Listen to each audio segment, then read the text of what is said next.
ঘরে শান্তি হওয়ার আমল কি? যে ঘরে শান্তি বিরাজমান থাকবে, ঘরের ভিতরে অশান্তি হবে না, এটা ঘরে শান্তি হওয়ার আমল কি?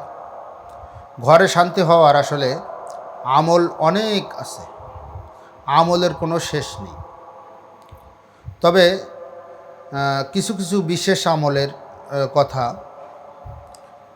যেমন 1 নম্বরে হলো ঘরে যেন শান্তি বজায় থাকে, সব সময় দোয়া করতে থাকা। 2 নম্বরে হলো ঘরের ভিতরে কোরআনের তেলাওয়াত চালু রাখা। সেটা আমি নিজে সময় পাই না, বা আমার স্ত্রী আছে কোরআন তেলাওয়াত করতে পারে কিন্তু কোরআন তেলাওয়াত করে না, তো তাকে কোরআন তেলাওয়াতের জন্য উদ্বুদ্ধ করা। বা স্ত্রীও কোরআন তেলাওয়াত করতে পারে না, আমিও পারি না, আমার সন্তানেরা কোরআন তেলাওয়াত পারে, তো কোরআন তেলাওয়াতের জন্য তাদেরকে উদ্বুদ্ধ করা। ঘরের ভিতরে নামাজ তো মা বোনেরা ঘরেই পড়বে, তো পুরুষও নফল নামাজ ঘরে পড়ার চেষ্টা করা। ঘরের ভিতরে নফল পড়ার ফজিলতও বেশি, আবার ঘর সমস্ত বালা মুসিবত থেকে হেফাজত থাকে। আমরা অনেক সময় আছে নতুন ঘরে ওঠার সময় মাদ্রাসার ছেলেদেরকে এনে ওখানে কোরআন খতম দেওয়ায়, বা বড় হুজুর ডেকে এনে, ইমাম সাহেব ডেকে এনে ওখানে বরকতের জন্য দোয়া করি। তো এটা তো বছর সালে 2-1 বার দোয়া করি। তো যে ঘরের ভিতরে সব সময় কন্টিনিউ কোরআন তেলাওয়াত হয়, নামাজ হয়, ওই ঘরের ভিতরে বরকত বেশি। আমরা তো এখন ঘরের ভিতরে কোনো অবরকতের কোনো কিছু দেখলে সঙ্গে সঙ্গে দৌড় দিই ফকির কবিরাজের কাছে, যে কবিরাজের কাছে যাই, এখানে জিনের উপদ্রব আছে কিনা, এখানে কোনো শয়তানি আসর আছে কিনা, এই সমস্ত দেখার জন্য চলে যায়। ফকিরের কাছে গেলে ফকির বলে, তোমার ঘরের ভিতরে জিন আছে 1 কুড়ি। আসলে জিন টিন কিচ্ছু না। আমার ছোটোবেলার একটা ঘটনা মনে পড়ে। আমার এক শ্রদ্ধেয় উস্তাদ, উনি বলছিলেন যে ছোটোবেলায় উনি এক জায়গায় ইমামতি করতেন, তো উনি খুব পাকা ছিলেন। তো ইমামতি করলে একদিন সকালে একজন এসে বলতেছে, হুজুর আমার ঘরের উপরে রাত্রেবেলায় হাজার হাজার জিন আসে, আর আমার ঘরের ভিতরে ঘুমাতে দেয় না। তো হুজুর বলতেছে, ঠিক আছে আমি জিন তাড়াই দিবা না। তো হুজুর আমাদেরকে বলতেছে যে আমি তো আসলে জিন তাড়ানোর কোনো সিস্টেমও জানি না, আমলও জানি না, আমল করিও না, তো জিন তাড়াবো কীভাবে? তো আমি একদিন বিকালে ঘুরতে ঘুরতে ওনার বাড়িতে গেলাম, যেয়ে দেখলাম ওনার বাড়ি ঘরের হলো টিনের চাল, চালের মনে হয় 8-10 হাত উপরে বা তার থেকেও কম 5-6 হাত উপরে একটা বাঁশ ঝুলে আছে। এই বাঁশটা যখন বাতাসে দোলে তখন ওই নিচের যে কুঞ্চি আছে ওই কুঞ্চিটা টিনের চালের সঙ্গে বাড়ি খায়। আর উনি প্রত্যেক দিন রাত্রে, যেহেতু মৃদু বাতাস বেশি বয় বা দিনের বেলার থেকে রাত্রে বাতাস বেশি বয়, তো উনি মনে করে ঘরের উপরে মনে হয় জিন ভূত আসে। এখন ওই বাড়িরই একটা ছেলে প্রত্যেক দিন ওই হুজুরের কাছে সকালবেলায় মক্তব পড়তে যায়। মক্তব পড়তে গেলে ওই ছেলেটার সঙ্গে বলতেছে, কি বাবা তোদের ঘরের উপরে একটা বাঁশ আছে দেখেছিস? তো ও বলতেছে, হ্যাঁ হুজুর দেখেছি। তা বলতেছে, ওই বাঁশটা তোর আব্বারে কওয়া যাবে না, আমারে বলে বিক্রি করে দিবি আমার কাছে, কয় টাকা? তো বলেছে যে ঠিক আছে, তোর আব্বা যে সময় বাড়ি না থাকবে তখন আমার কাছে দিবি, আমি ওই বাঁশটা কিনব। তখন বলতেছে, ঠিক আছে হুজুর, আমারে আপনি 50 টাকা দেবেন। বাস 50 টাকায় বাঁশ বিক্রি করে দিচ্ছে। দেওয়ার পরে হুজুর বলতেছে, বাঁশটা আজকে কাটা যাবে না, 2 দিন পরে কাটতে হবে। তো হুজুর ওই ছেলের বাবাকে যেয়ে বলতেছে, ভাই তোমার বাড়ির থেকে জিন ইনশাল্লাহ আমি তদবির করে দিছি, আর 2 দিনের ভিতরে ইনশাল্লাহ চলে যাবে। তো বাস যেই কথা সেই কাজ, 50 টাকায় বাঁশ বিক্রি হয়ে গেছে। ছেলেটা বাঁশ কাটিয়ে বাস হুজুরের জন্য নিয়ে চলে গেছে, বলতে হুজুরে যে বাঁশ। হুজুর ওই জায়গায় বলছে যে আমারে কিন্তু এই জিন তাড়ানোর জন্য 200 টাকা 50টা টাকা দিতে হবে। 50টা টাকা নিয়ে ও ছেলের হাতে দিয়েছে। কিছুদিন পরে আবার বাসটাও ফিরে দিয়েছে, টাকাও ফিরে গেল, বাসও ফিরে গেল, মধ্যিখানে জেনের তদবিরও হয়ে গেল, জেনও চলে গেল, বাসও কাটা শেষ, জেনও চলে যাওয়া শেষ। তো আমাদের অনেকের ঘরে বা অনেক ক্ষেত্রে বাস্তবসম্মত অনেক সময়ও হয়, বাস্তবসম্মত জেনের উপদ্রব হয় বা শয়তানি আসর হয় অনেক সময়, এটা অবাস্তব নয়। যেহেতু জিন জাতি আছে, এরা অনেক সময় এরকম শয়তানি কাজগুলো করে। কিন্তু আমাদের কিছু কিছু আমল আছে, যে আমলের কারণে আমাদের ঘরের ভিতরে বরকত হবে। 1 নম্বর আমল হলো ঘরের সবাই নামাজ পড়তে হবে। পুরুষেরাও মাঝে মধ্যে সবসময় কন্টিনিউ না পারলে নফল নামাজ বাড়িতে পড়ার চেষ্টা করবে। মা বোনেরা নামাজ পড়বে, কোরআনের তেলাওয়াত করবে, বেশি বেশি দরুদ পড়বে, বেশি বেশি দরুদ পড়বে। এবং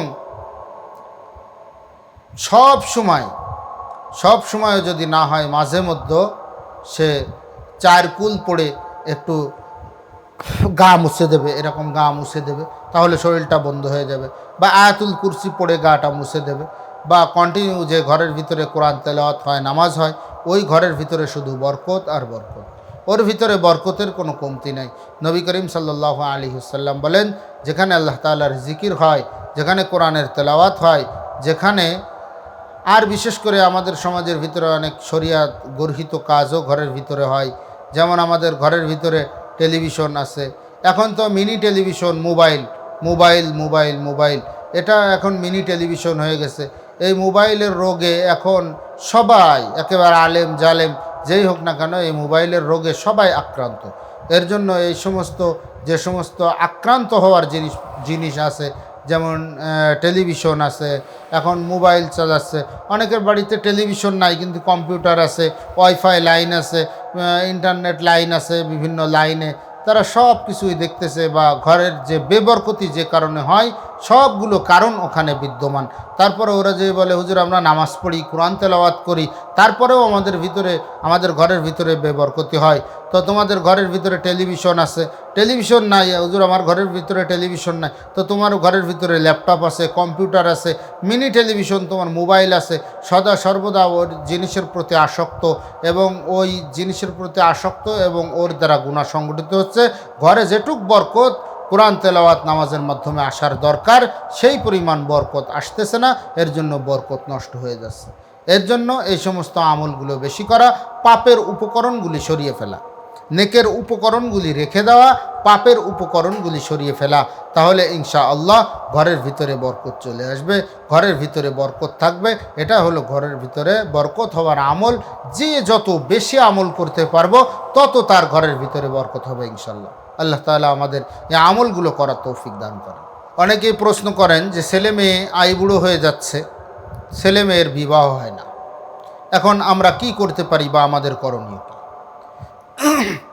আমি সংক্ষিপ্ত আকারে ছোট্ট একটা আমল শিখিয়ে দেব ইনশাআল্লাহ।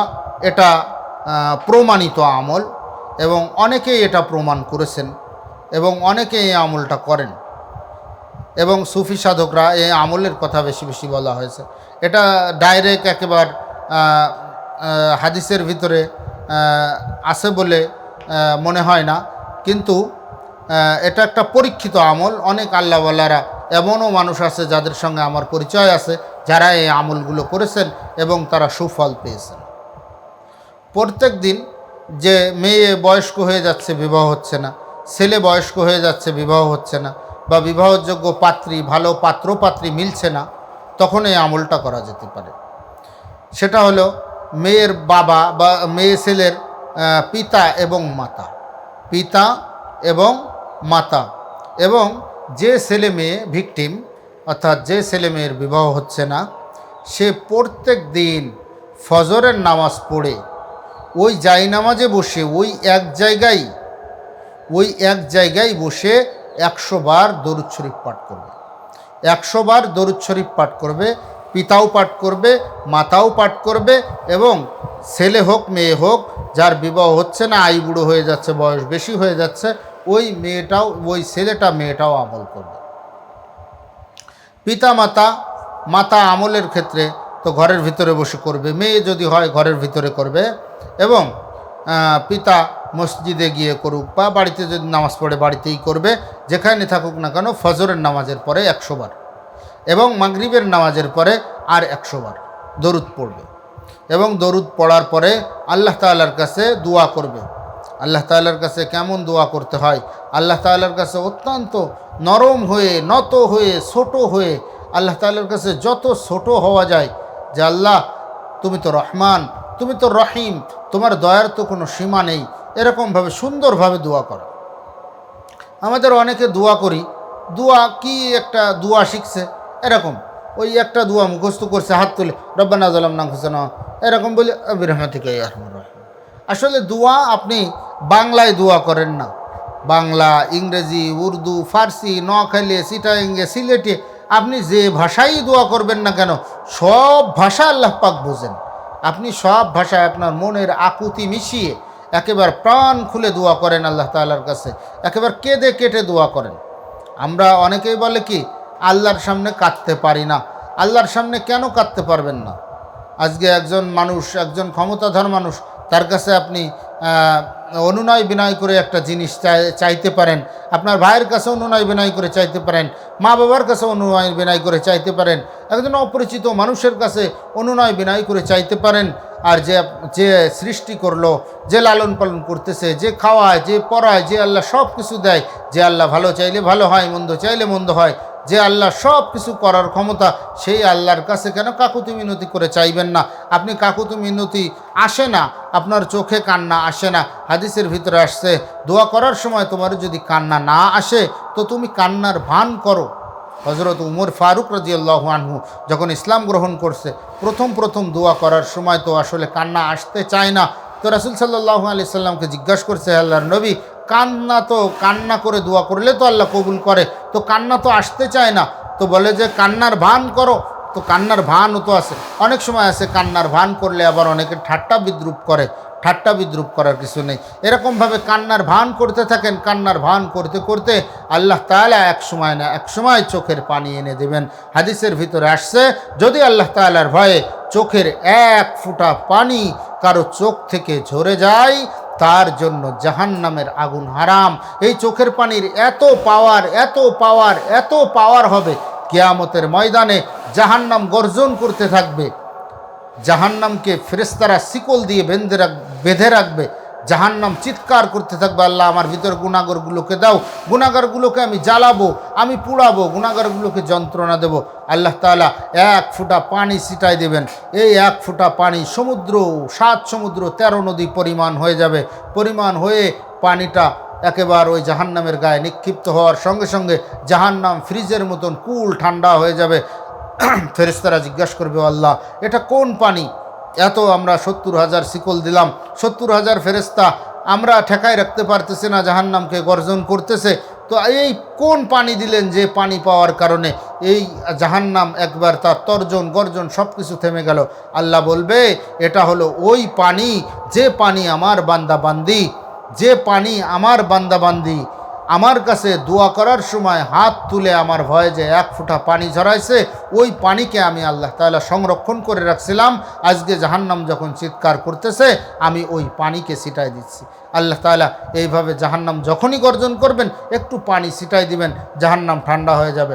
আবার জাহান্নাম উত্তপ্ত হবে, আবার পানি ছিটাই দেবেন। এটা হলো বান্দার চোখের পানিকে আল্লাহ তাআলা সংরক্ষণ করে রাখছেন। এর জন্য আল্লাহ তাআলার কাছে দোয়া করব ওইরকম কাকুতি মিনতি করে, যে আল্লাহ আমার মেয়েটার বিবাহ হয় না, আমার ছেলেটার বিবাহ হয় না, আল্লাহ আমি আপনার হাবিবের উপর দুরূদ পড়েছি, আপনার কাছে দোয়া করতেছি, আল্লাহ সুপাত্র মিলায়া দেন, দিনদার পাত্র মিলায়া দেন। ইনশাআল্লাহ আল্লাহ তাআলা অবশ্যই দিনদার সুপাত্র আল্লাহ তাআলা মিলাই দিবেন। রাত্রে ঘুমানোর সময় কি আমল করব? রাত্রে ঘুমানোর সময় তো অনেক আমল আছে, রাত্রে ঘুমানোর সময় অনেক আমল আছে। তবে হুজুর সাল্লাল্লাহু আলাইহি ওয়াসাল্লাম অত্যন্ত গুরুত্ব সহকারে একটি আমল শিখিয়েছেন হযরত ফাতেমা রাদিয়াল্লাহু আনহাকে, যে মা প্রত্যেক দিন রাত্রি শোয়ার আগে 33 বার সুবহানাল্লাহ, 33 বার আলহামদুলিল্লাহ, 34 বার আল্লাহু আকবার, এটা বলে তুমি ঘুমিয়ে যাও, এটা বলে তুমি ঘুমিয়ে যাও। আল্লাহ তাআলা তোমার সংসারের ভিতরে বরকত দান করবেন, তোমার হায়াতের ভিতরে বরকত দান করবেন, তোমার আয় রোজগারের ভিতরে বরকত দান করবেন, সব কিছুতে বরকত দান করবেন। এবং রাত্রে ঘুমানোর সময় এই আমলটা করে যদি কেউ শোয়, আল্লাহ তাআলা তাকে অনেক জিনিস থেকে হেফাজত করবেন। তার ভিতরে তাকে কোনো খারাপ স্বপ্ন আল্লাহ তাআলা দেখাবেন না। তাকে আল্লাহ তাআলা স্বপ্ন দেখালেও ভালো স্বপ্ন দেখাবেন, তাকে শয়তান স্বপ্ন দেখাইতে পারবে না। আল্লাহ তাআলার ইচ্ছাই হয়তো স্বপ্ন দেখবে, কিন্তু শয়তান তাকে স্বপ্ন দেখাইতে পারবে না। এমনভাবে রাত্রে শোয়ার সময় অনেক মানুষের ঘুম আসে না, অনেক মানুষ ট্যাবলেট খায়, অনেক মানুষ ঘুমের ওষুধ খায়, অনেক মানুষের ঘুম আসে না, অনেক মানুষের যন্ত্রণার কারণে ঘুম আসে না। আপনাদেরকে একটা আমল শিখাই দিই, যাদের রাত্রে ঘুম আসে না তারা অবশ্যই অবশ্যই এই আমলটা করবেন। পরীক্ষিত আমল এটা, আমি নিজেও পরীক্ষা করছি, এটা পরীক্ষিত আমল। আমি আজও পর্যন্ত কোনো দিন ঘুম না আসে, ঘুম আসতে চায় না, তো সূরা ইয়াসিন শেষ করতে পারিনি। আমি নিজে সূরা ইয়াসিন শেষ করতে পারিনি, সূরা ফাতিহা 40 বার পড়তে পারেনি, সূরা ইখলাস 40 বার পড়তে পারেনি। আপনি অনেক সময় বলা হয়, যদি বলা হয় যে কোরআনের তেলাওয়াত করো, মুখস্থ কোরআনের তেলাওয়াত, বলে যে আমি তো কোরআন তেলাওয়াত পারি না। এটা কোরআন তেলাওয়াত পারে না, আরে প্রত্যেক মুসলমান কোরআন তেলাওয়াত পারে। সূরা ফাতিহা তো কোরআনের অংশ, সূরা ইখলাস তো কোরআনের অংশ, সূরা নাস তো কোরআনের অংশ, সূরা ফালাক তো কোরআনের অংশ, সূরা কাউসার তো কোরআনের অংশ, সব কোরআনের অংশ। আপনি কে বলেছে আপনি মুসলমান আপনি কোরআন পারেন না? অবশ্যই অবশ্যই আপনি কোরআন পারেন। আপনি কোরআন দেখে পড়তে পারেন না, এটা বলতে পারেন। আপনি অবশ্যই অবশ্যই কোরআন পারেন।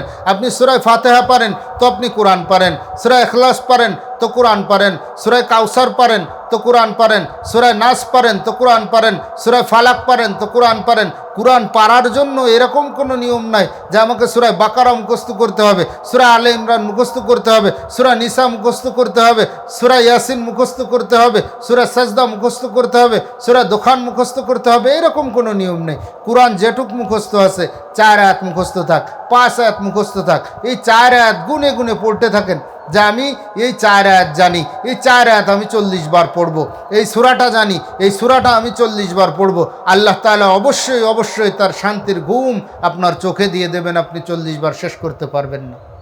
এর জন্য ঘুম যদি রাত্রে না আসে এই আমলটা করতে পারেন। ঘুমানোর আগে কি আমল করবেন? ঘুমানোর আগে 4 কুল পড়বেন, 4 কুল পড়ে এইভাবে ফু দেবেন, হাতে এইভাবে ফু দেবেন, ফু দিয়ে সমস্ত শরীরে মাসেক করে দিবেন।